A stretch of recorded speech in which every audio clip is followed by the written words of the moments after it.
And now we welcome our guest speaker, Chris Loken.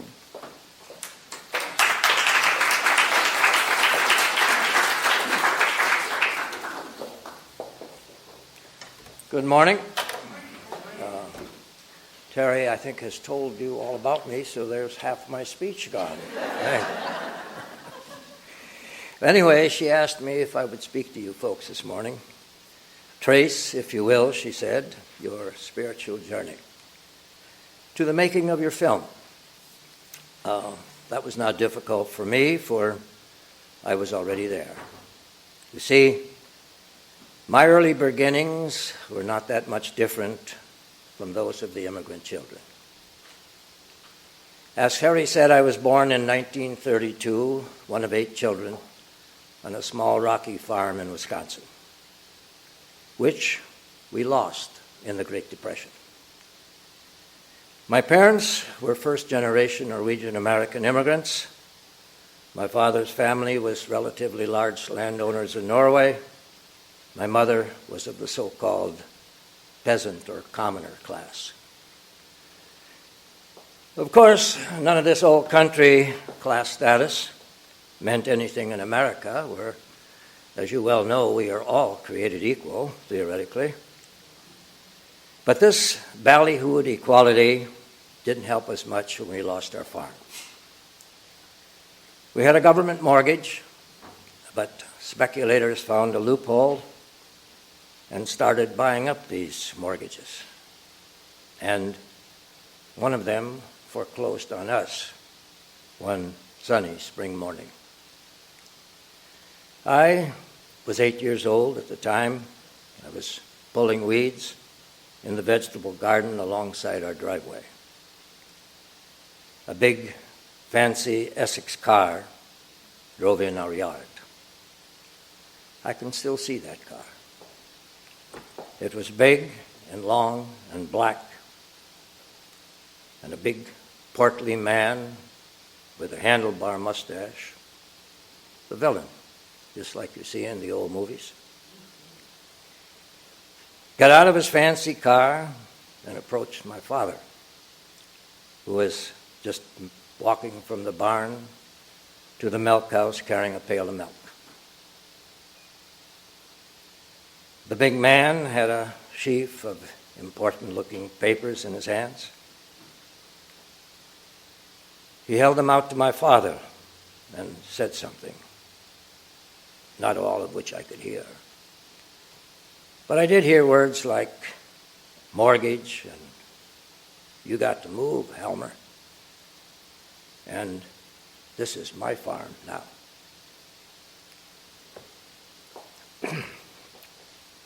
My father set down his milk pail, took the papers in his hands, looked at them. He couldn't read English very well. He had only gone to school to the 3rd grade. He had to come home to help his father on the farm. I even knew then what this was all about. I had been overhearing my pa and ma talk about this mortgage and foreclosure, and we just ain't got the money. See, we and my little brothers, my folks would be talking in bed at night as they lay there, and me and my 2 little brothers slept in a trundle bed at the foot end of their bed. They talked about this most every night when they thought we were asleep. Talked in low, scary voices. But I was hardly ever asleep. I was too scared to sleep. But now, this really scary day had finally arrived.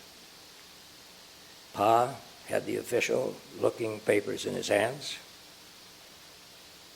The big man got back in his big fancy car and drove out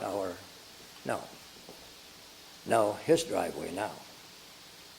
And Pa was left standing there, tears running down his face. It was the only time I ever saw Pa cry. I was crying too. Our whole family was crying. But we still had enough gumption left to pile our meager household belongings, crates of chickens and pigs, odds and ends of this and that, on a hay wagon pulled by our horses, Buck and Bob, us perched on top of whatever would hold us, chairs, straw tick mattresses, the pig crates, driving what few cattle we had left ahead of us. I was so ashamed that we had lost our farm that I hid under the daybed. When we passed our neighbor's farm, I could not come out from under that bed. I figured they must be richer, smarter than us, for they still had their farms. We just weren't good enough, I guess, to keep ours. You folks ever see The Grapes of Wrath? Read the novel? That was us, Wisconsin Okies. I tell you this now so you might know that at the age of 8, I already had an affinity for the plight of our present-day immigrants. And we weren't even illegal. We were just dirt poor, scared, afraid some banker or half-assed official would come in the middle of the night, or even on a lovely spring morning in April, much like the one we have outside today, and take our land, leave us homeless, our spirits crushed, our confidence shaken, our American dream shattered. As we so sadly see many of our immigrants today. So, when I grew up and made my way in this oft-time cruel world, I still occasionally have nightmares from those scary nights and that foreclosure day. But I still managed to make something of myself, and along with my lovely wife, Randy, we got a few bucks together, put a down payment on a fruit farm in the Hudson River Valley, as Terry mentioned. Likely, the primary reason I bought that farm was to exorcise the shame of my family having lost that first farm some 30 years before. For I was, by all accounts, including my brothers and sisters and the rest of my family, about the last guy on earth who should even think of becoming a farmer. But somehow, Randy and I persevered. She, a top New York model, and me, an actor-writer. Anybody remember Green Acres? The hapless Eddie Albert and Zsa Zsa Gabor? Yeah. Well, that was us.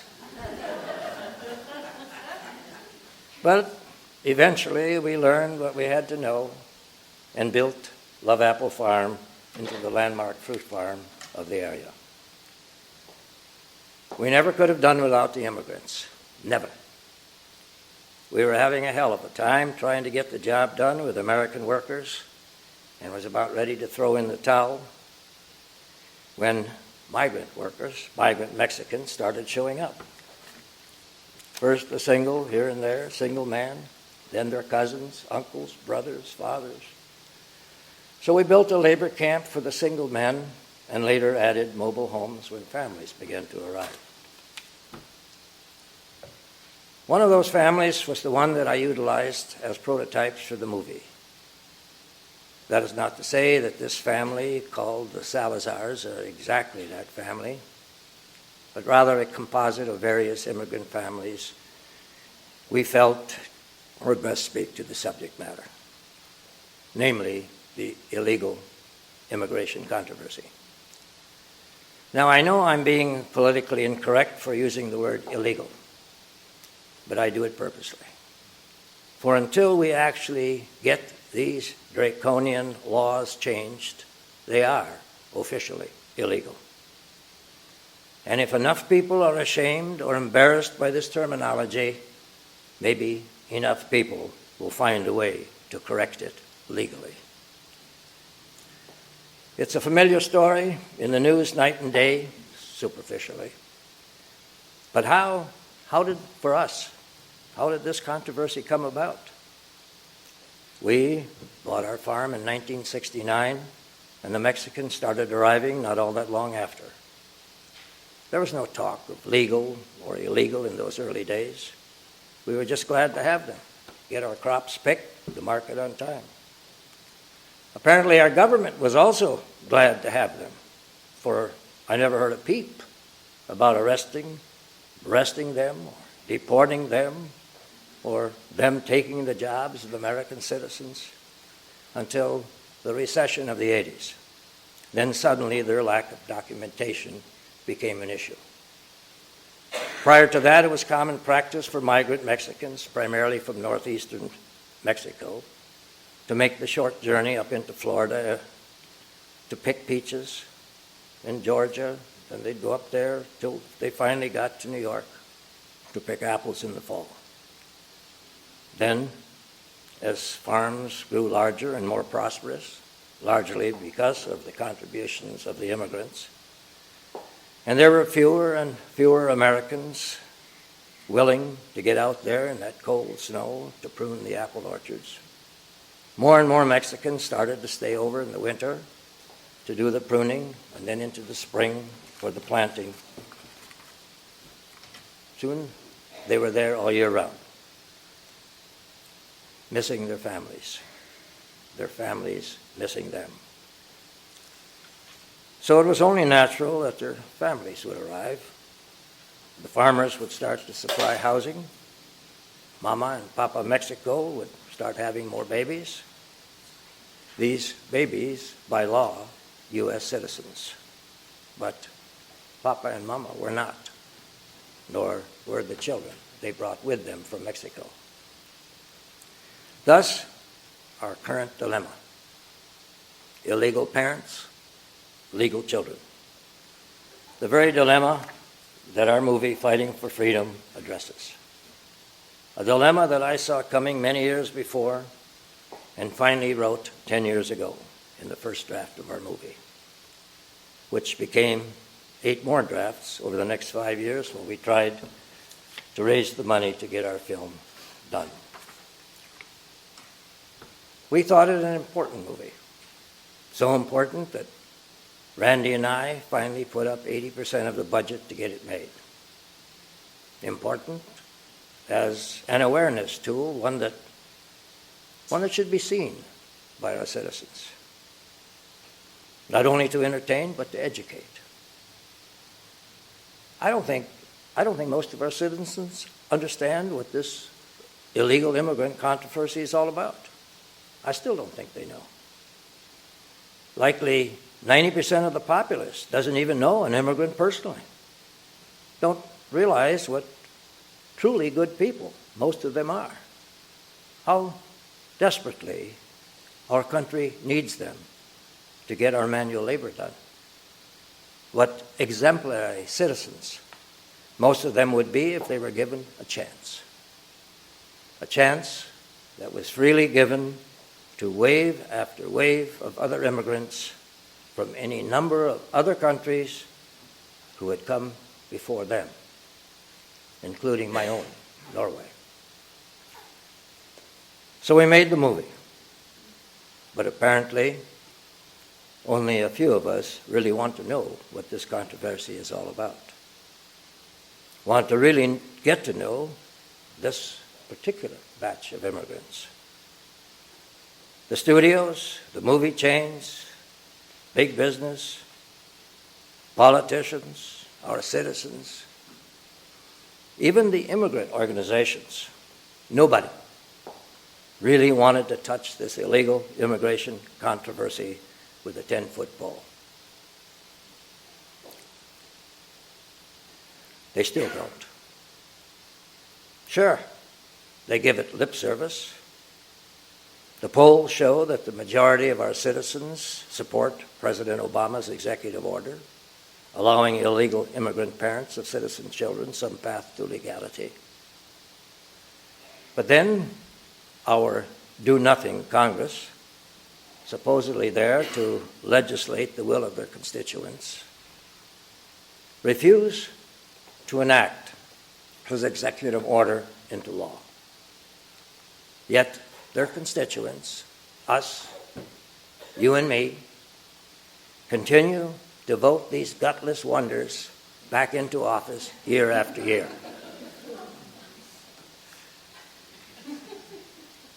Of course, Randy, myself, Tanya, Kristanna, our daughters, we know many of these immigrant children well.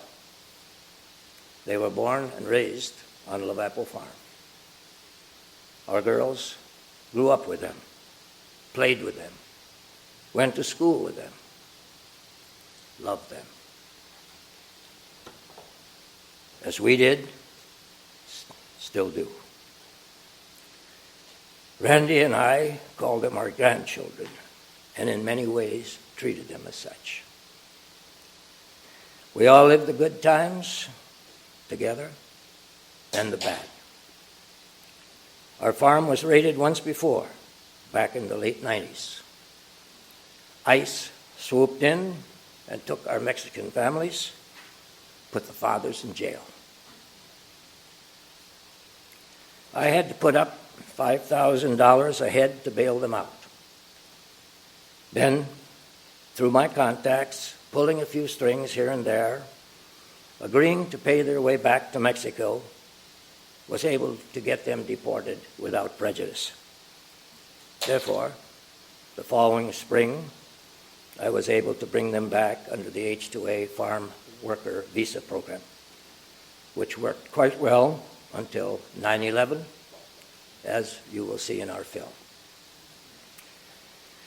You see, we are all basically in the same symbiotic boat. We can't get on without them, and they can't get on without us. Now, it's those scared children that lay sleepless at night, hearing their parents say much the same scary words I heard when I was their age some 80 years ago. Will they put us in jail? Well, this is our home. We've lived here for 30 years. They can't do that to us now, after all we've done for them. But yes, they can and they will. They've done it before and they will do it again. Unless we, as a body politic, rise up and stop them. Put together a voice that will ring loud and clear and strong enough to stop them from doing so. Vote them out of office. Believe me, if President Obama's executive order doesn't become law before the next presidential election, and Congress remains the same or becomes even more anti-immigrant, and the next president is equally anti-immigrant, our farms and our small businesses and even our homes will be raided again and again and again. If not actually, emotionally, spiritually. And who knows what will happen to our immigrants then. Thank you.